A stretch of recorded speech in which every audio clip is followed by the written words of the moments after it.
Assalamualaikum dan salam sejahtera. Nama saya Nurul Husna binti Abdul Kahar, memegang nombor kad matrik di 201410680012. Akan membentangkan subtajuk saya iaitu hubung kait di antara matlamat pendidikan, falsafah pendidikan kebangsaan, kurikulum kebangsaan dan pengajaran dan pembelajaran berdasarkan tajuk besar penterjemahan dan pentaksiran kurikulum kebangsaan. Kurikulum merupakan rancangan pendidikan yang merangkumi kurikulum, dan meliputi ilmu pengetahuan, kemahiran, nilai dan norma, unsur-unsur kebudayaan dan kepercayaan untuk diwarisi. Berdasarkan tajuk besar iaitu pentaksiran dan penterjemahan kurikulum kebangsaan mengikut Akta Pendidikan 1996, kurikulum adalah rancangan pendidikan yang merangkumi kurikulum dan kurikulum meliputi ilmu pengetahuan, kemahiran, nilai-nilai norma, unsur-unsur kebudayaan dan kepercayaan untuk diwarisi. Kurikulum perlu sentiasa relevan mengikut keperluan dan kehendak semasa untuk pelajar bergerak seiring pengetahuan semasa. Kurikulum digubal berkait rapat dengan pelajaran untuk melahirkan pelajar yang seimbang dari segi psikomotor, kognitif dan efektif dalam pembentukan model insan yang berkualiti. Kurikulum didefinisikan sebagai satu rancangan pendidikan yang mengandungi matlamat dan objektif mata pelajaran, senarai kandungan, topik atau pengalaman pembelajaran, menentukan kaedah dan aktiviti untuk menilai matlamat dan objektif. Kurikulum perlu bersifat dinamik dan relevan untuk menjana sistem pendidikan yang berkualiti. Sehubungan dengan itu, berdasarkan intipati utama falsafah pendidikan kebangsaan iaitu melahirkan insan yang seimbang dan harmonis dari segi intelek, rohani, emosi dan jasmani amat penting dalam membangunkan insan.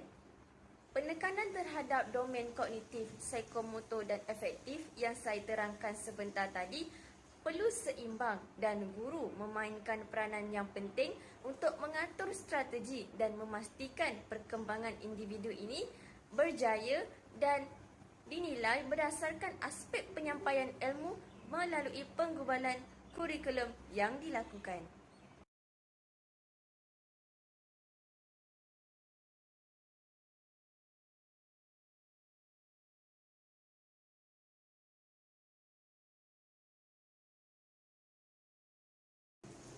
Objektif saya yang pertama iaitu hubung kait antara matlamat pendidikan dan falsafah pendidikan kebangsaan. Berdasarkan matlamat pendidikan iaitu pendidikan di Malaysia adalah satu usaha berterusan ke arah lebih memperkembangkan potensi individu secara menyeluruh dan bersepadu untuk mewujudkan insan yang seimbang dan harmonis dari segi intelek, rohani, emosi dan jasmani berdasarkan kepercayaan dan kepatuhan kepada Tuhan.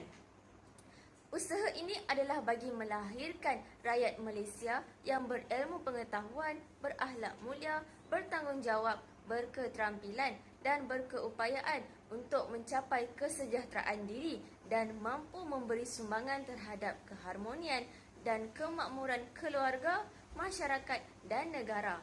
Berbalik kepada penyataan falsafah pendidikan, menegaskan sistem pendidikan memberi penekanan terhadap perkembangan potensi individu secara berseluruh dan bersepadu ke arah melahirkan modal insan yang seimbang.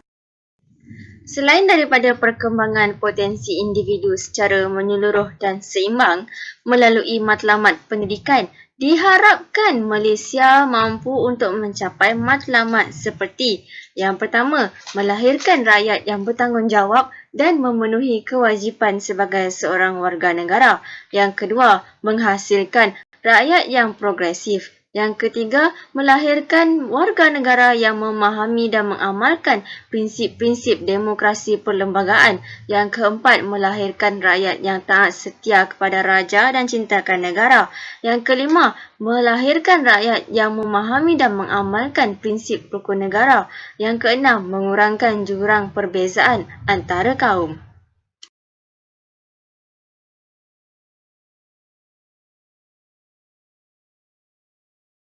Objektif saya yang kedua ialah hubung kait antara falsafah pendidikan kebangsaan dan kurikulum kebangsaan.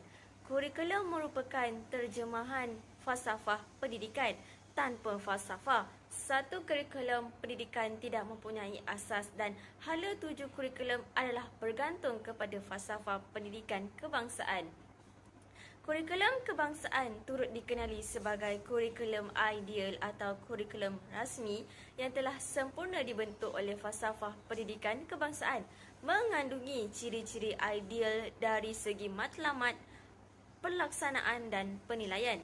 Lantaran itu, kurikulum diangkat sebagai kurikulum rasmi negara setelah diterima dan dilaksanakan secara menyeluruh ke sekolah-sekolah di Malaysia. Kurikulum kebangsaan terbahagi kepada dua, iaitu kurikulum formal dan kurikulum tidak formal. Kurikulum formal atau kurikulum akademik mengandungi mata pelajaran yang terdiri daripada 4 komponen, iaitu bahasa, kemanusiaan, sains dan vokasional. Kemudiannya, Kementerian Pelajaran Malaysia membekalkan Pusat Kurikulum Sukatan Pelajaran, huraian sukatan mata pelajaran sebagai panduan kepada guru-guru dalam mentafsir dan menterjemahan kurikulum dalam proses pengajaran dan pembelajaran. Buku teks turut dibekalkan kepada guru dan murid-murid sebagai sumber rujukan utama. Selain itu, kurikulum tidak formal mengandungi kurikulum aktiviti co-kurikulum dan kurikulum tersembunyi. Aktiviti kurikulum menjadi komponen dalam kurikulum kebangsaan kerana Kementerian Pendidikan Malaysia meletakkan syarat wajib kepada pelajar untuk menganggotai pelbagai kelab, persatuan dan unit uniform, dan sebab itu dasar satu murid satu sukan telah diwujudkan untuk memberi peluang kepada setiap pelajar terlibat dalam jenis sukan yang diminati.